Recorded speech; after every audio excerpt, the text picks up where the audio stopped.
Hello! Today I will be sharing my recipe of suman kasaba with makapuno. Kapag kasi nasa ibang bansa ka, ito yung mga pagkain na nakakamiss kainin. So, let's start!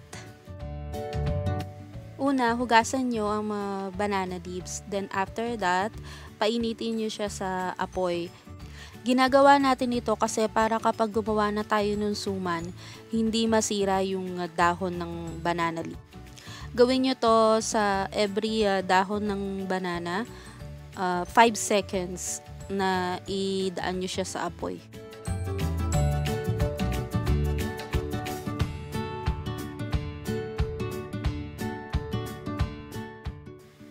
Ang kailangan natin na grated kasaba ay 3 cups.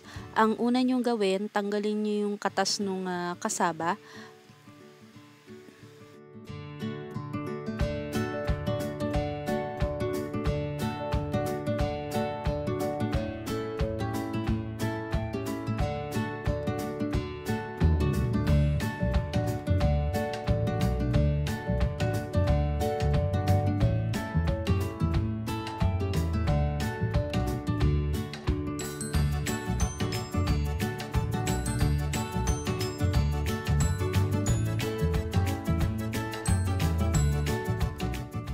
Pag natanggal nyo na yung katas ng kasaba, kumuha kayo ng 1 cup of brown sugar.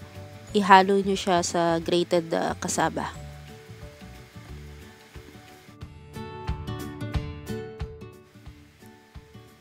Then add 1/4 cup of coconut milk.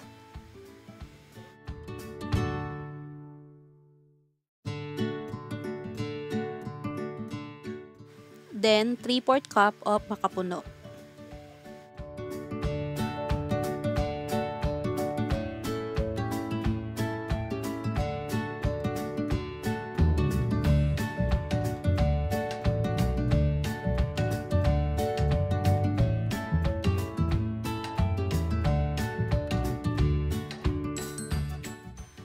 Last, i-add nyo na yung 1/2 cup of grated coconut and mix well.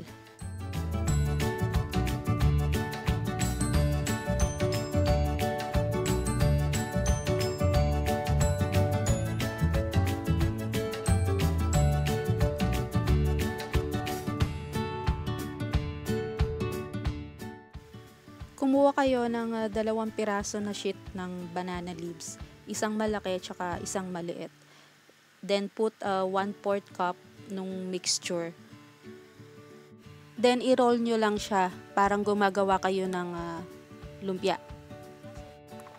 Nasa inyo kung gaano kalaki yung suman nyo.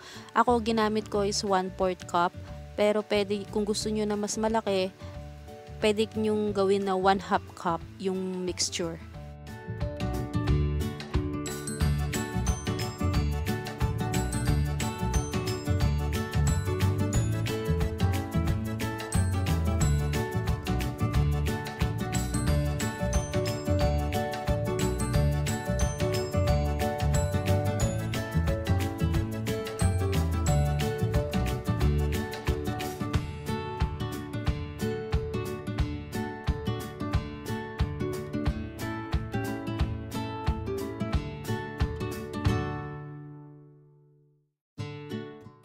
Pwede nyo rin siyang lagyan ng twine para hindi siya bumuka.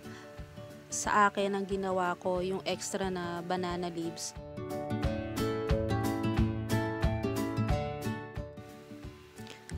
Then, ilagay nyo siya sa steamer. Pakuluan nyo siya ng mga 45 minutes.